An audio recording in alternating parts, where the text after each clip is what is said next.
My cousin's boss fired him after asking, "Do you know who I am?" because he forgot to bring his coffee. I don't know if I can even post this, but I need to get it off my chest. I need an outside perspective from people who don't know me or my family because I feel like I'm going crazy. What I did, it felt right at the time, but now I'm not so sure. It all started with my cousin, Leo. Leo is more like my brother than my cousin. He's one of those genuinely good people you rarely meet anymore. The kind of guy who'd give you his last 20, no questions asked, and is almost pathologically allergic to confrontation. He just wants to do his work, do it well, and go home. So when he landed that job at a big tech firm in San Pedro, I was over the moon for him. We're talking a corner office in one of those gleaming glass towers in Monterey that looks like it was ripped from the future. The kind of place where the air conditioning is always crisp, the coffee is artisanal, and everyone is dressed in clothes that cost more than my rent. But that place, it was a cage. A sleek, beautiful, minimalist cage. The entire culture was built on image. You didn't just have to be successful, you had to look successful at all times. The pressure was immense. Everyone walked around with these tight, professional smiles, but their eyes were always scanning, judging. It was an office of silent, frantic paddling beneath a serene surface. You kept your head down, you never complained, and you prayed you didn't draw any negative attention. It was the perfect environment for a predator to thrive. And then Esteban arrived.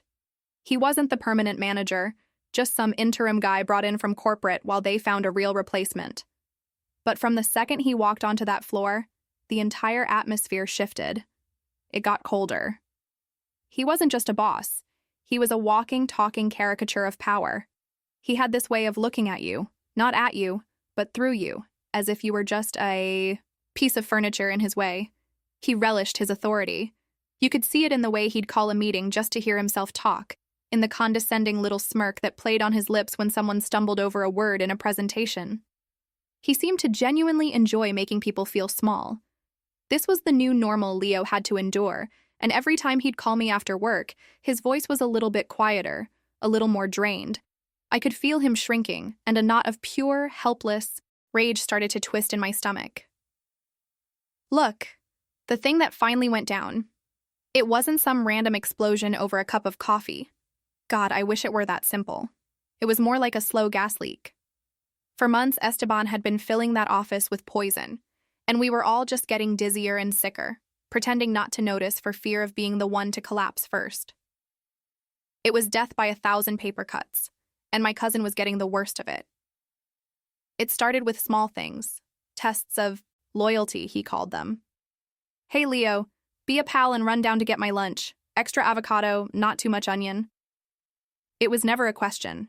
It was a command disguised as a friendly request.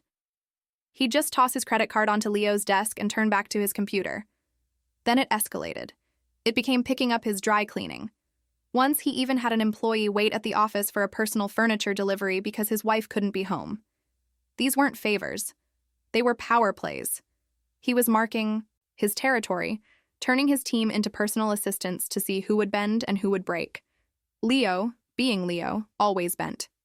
He'd just sigh, grab the keys, and go, because making a scene was worse than the quiet humiliation.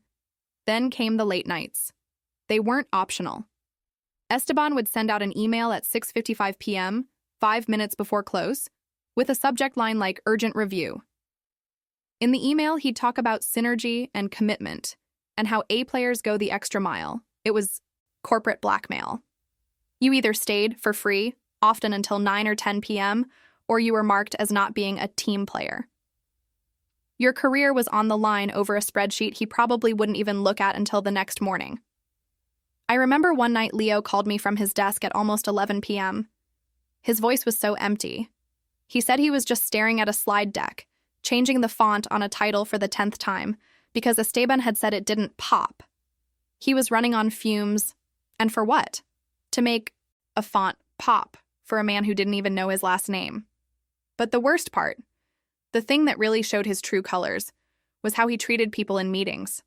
He would pick one person and just dismantle them, piece by piece, in front of everyone. It was a spectator sport. He'd find a tiny flaw, a typo on slide 14, a number that was slightly off, and he'd latch onto it. He wouldn't yell. Oh no, that would be too unprofessional. He'd lower his voice to this soft, venomous hiss. He'd ask questions like, "Can someone explain to me why we're paying you a senior-level salary for junior-level work?" The silence in the room would be deafening. You could feel the collective cringe. Everyone would just stare at their laptops, praying they weren't next. It was a calculated performance designed to create an atmosphere of pure terror. You couldn't do good work in that environment. You could only do scared work. A confrontation wasn't just inevitable, it was being meticulously engineered by a man who got off on breaking people. And Leo was right in his line of sight. That Tuesday started out as a complete dumpster fire, even before the coffee. The main server had crashed overnight, taking a major client project with it. By 8 a.m., the entire floor was a frantic mess of panicked phone calls and people speed-walking with grim faces. Leo was in the thick of it, of course, because he's the one everyone goes to when things go wrong. He was juggling 3 different departments, trying to recover data, and basically holding the place together with sheer will and duct tape. Around 9:30, a message popped up on his screen from Esteban. No good morning, no how's the server crisis, just a demand. Venti, half calf, soy latte, 180 degrees, 2 pumps of vanilla, 1 pump of hazelnut, and be quick about it. It was so ridiculously specific, so utterly disconnected from the chaos engulfing the office. Leo told me later he read it, blinked, and then immediately got pulled into another emergency call. The message just evaporated from his mind. A tiny, forgotten detail in a tidal wave of stress.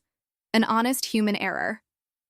An hour later, the servers were finally stabilizing. People were starting to breathe again. And that's when I saw him. Esteban emerged from his glass office, and he didn't just walk, he prowled. He moved across the open-plan floor with this deliberate, predatory slowness, and a hush fell in his wake. Keyboards stopped clacking.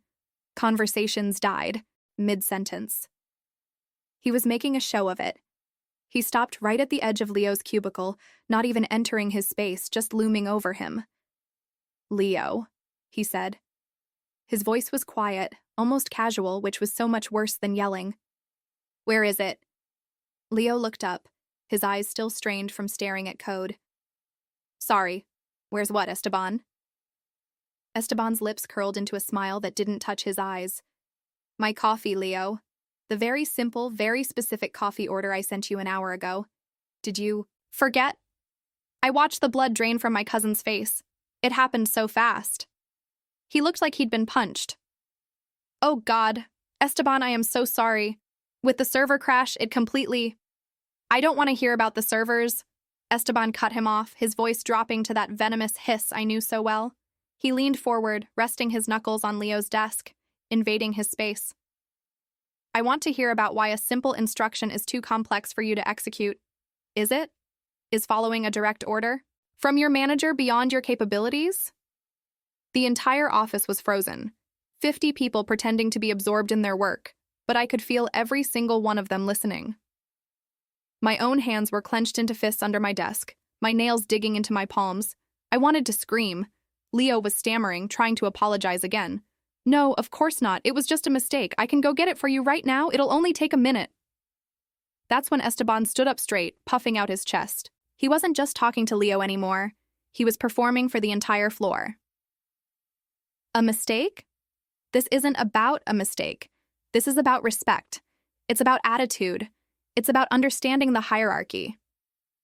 He took a dramatic pause, his eyes sweeping across the silent room. Then he locked his gaze back on my cousin. "Do you know who I am?"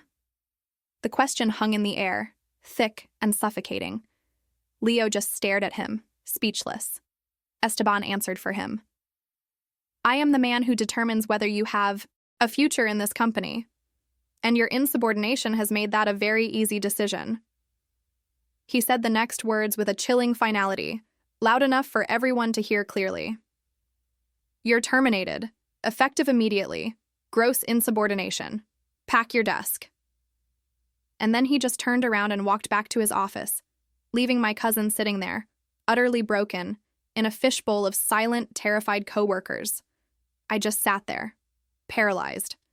My entire body was buzzing with a rage so hot it felt like my skin was too tight. I watched him move like an old man, his shoulders slumped, his face completely blank with shock. He pulled out one of those standard-issue cardboard boxes from under his desk and started placing his life into it, piece by piece. His favorite mug, the one his niece painted for him with a lopsided, smiley face. A framed picture of us at a baseball game, grinning like idiots. A stupid little cactus he'd named Spike. Each item he picked up seemed to weigh 1,000 pounds. The silence in the office was the loudest thing I'd ever heard. The constant, familiar clatter of keyboards was gone. There was just the rustle of Leo putting his things in that pathetic little box. I looked around the room, my eyes burning, begging for someone, anyone, to meet my gaze, to show a flicker of outrage, of solidarity. Nothing. Every single person was staring intently at their monitor, pretending to be absorbed in an email, their faces perfect masks of professional, indifference. They were all cowards. I was a coward too, sitting there doing nothing. My hands were shaking under my desk, and I wanted to stand up and scream, to flip my desk over, to torch the whole damn place. But I just sat there, trapped in my chair, watching my cousin get erased. He finally finished. He stood up, holding the box against his chest like a shield. He didn't look at anyone as he started the long walk of shame towards the elevators. People physically recoiled as he passed, leaning away from the aisle as if his failure was contagious. It was the most gut-wrenching thing I have ever witnessed, and that's when it happened. That's the moment that changed everything. Esteban strolled out of his office, phone to his ear, laughing about some dinner reservation. He saw Leo walking out, and his face twisted into a smug little smirk. He didn't even acknowledge him. He just strutted past, heading towards the HR office near the reception desk. I was close enough to hear him as, he leaned in and spoke to the HR rep, his voice dripping with condescension. He gestured vaguely with his thumb in Leo's direction and said, "Clear as day. Make sure you process the peasant out properly. I don't want any loose ends." The peasant. Something inside me snapped. It wasn't just hot, helpless rage anymore. It was cold. It was sharp. It was a decision. The sight of all those people staring at their keyboards, refusing to make eye contact, refusing to be human for one goddamn second, and then that one word, peasant. It was like a switch flipped in my brain. My anger solidified from a chaotic storm into a single hard point of purpose. I watched Esteban saunter back to his office, a king in his glass castle, and I knew. I wasn't just going to complain. I wasn't going to send an angry email. I was going to burn his kingdom to the ground. We didn't just walk away and let him win. I wouldn't let Leo do that. I met him by the elevators, took the box from his shaking hands, and walked him out into the blinding Monterey sun. He was in shock, just completely vacant. But as we were standing on the curb waiting for an Uber, my phone buzzed. It was a text from a number I didn't recognize. There was no message, just an audio file attached. I hit play, and my blood ran cold. It was a crystal-clear recording of the whole thing. The hiss of Esteban's voice, Leo's stammered apologies, and the final theatrical boom of, "You're terminated." I looked up at the glass tower, and I knew we had our weapon. A co-worker, one of the silent, terrified faces, had come through. That little audio file became our Rosetta Stone, the key to deciphering the months of unspoken abuse. That night was a blur of righteous fury and cheap coffee. We sat at Leo's kitchen table until 3 a.m., compiling what I can only describe as a dossier of douchebaggery. Leo, who had finally snapped out of his shock and was now vibrating with a quiet, simmering anger I'd never seen in him before, scrolled through months of chat logs. We screenshotted everything. The casual demands to run his personal errands, time-stamped and undeniable. The 7 p.m. emails demanding urgent work with veiled threats about not being a team player. We made a spreadsheet documenting every single hour of unpaid overtime he was bullied into.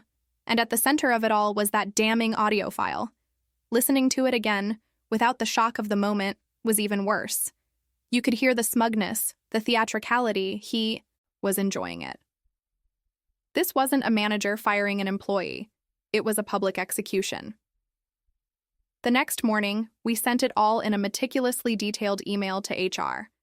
We thought we had them. We thought naively that any sane company would see this mountain of evidence and immediately take action. We were so wrong. They called us in for a meeting that afternoon. The HR manager, a woman with a smile as brittle as spun sugar, ushered us into a sterile conference room that smelled like lemon-scented anxiety.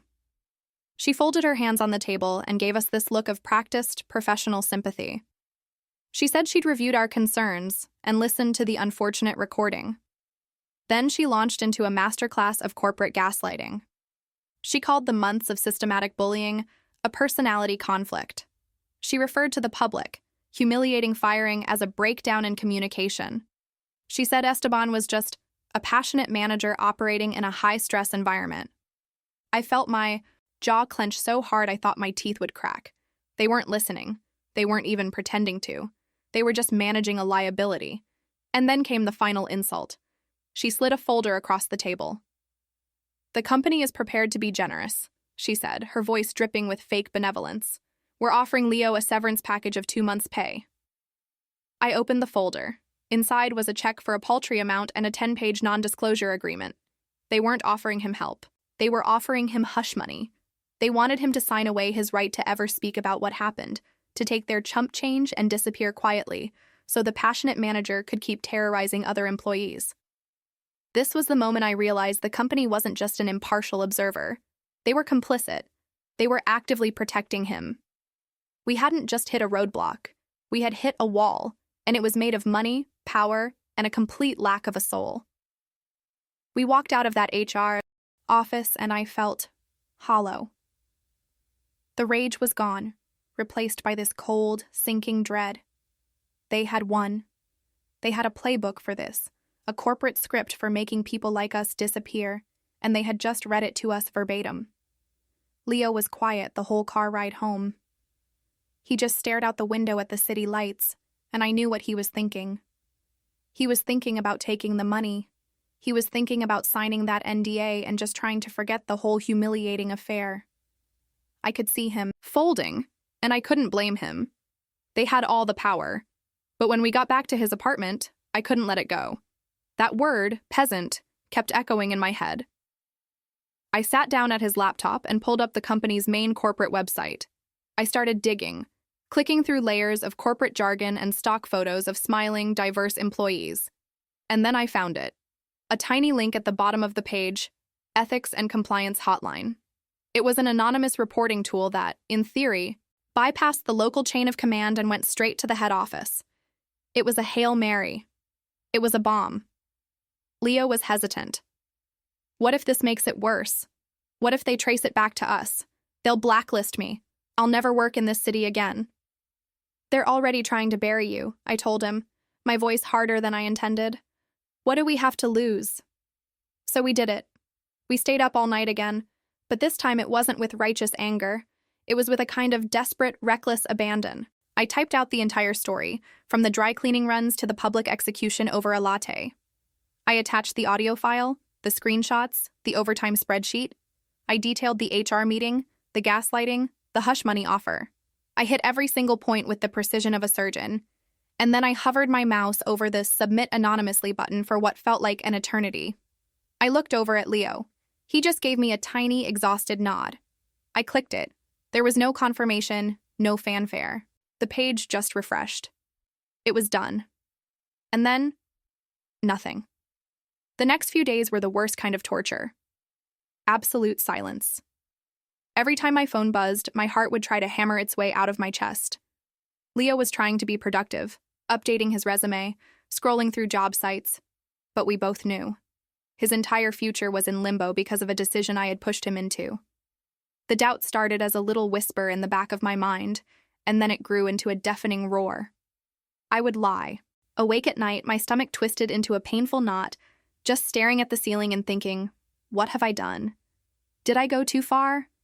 I didn't just report a bad boss.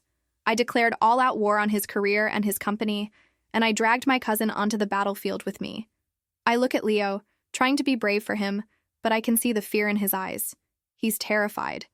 And I know that I'm the one who put that fear there. Were we just naive? A couple of idiots thinking we could take on a powerful manager and a completely complicit HR department with an anonymous tip? I started picturing the worst-case scenarios. I imagined some corporate drone at the head office receiving our report, rolling their eyes, and forwarding it straight back to the Monterey HR team with a note, "Handle this." Then they'd know we went over their heads. They wouldn't just blacklist Leo. They'd probably come after him legally for breaking some obscure company policy. In my quest for justice, had I just completely, destroyed my cousin's future? Maybe we should have just taken the pathetic severance. At least it was something. It was an ending. Right now, we're just hanging in this terrifying silent void, and I'm the one who threw us into it. A part of me keeps screaming, Ada? Am I the asshole for risking everything on a long shot, all because I couldn't swallow my own pride? The silence finally broke on Friday morning. It wasn't a call from HR. It was a call from a number with a Swiss country code. Leo answered on speaker, his hand trembling so badly he almost dropped the phone.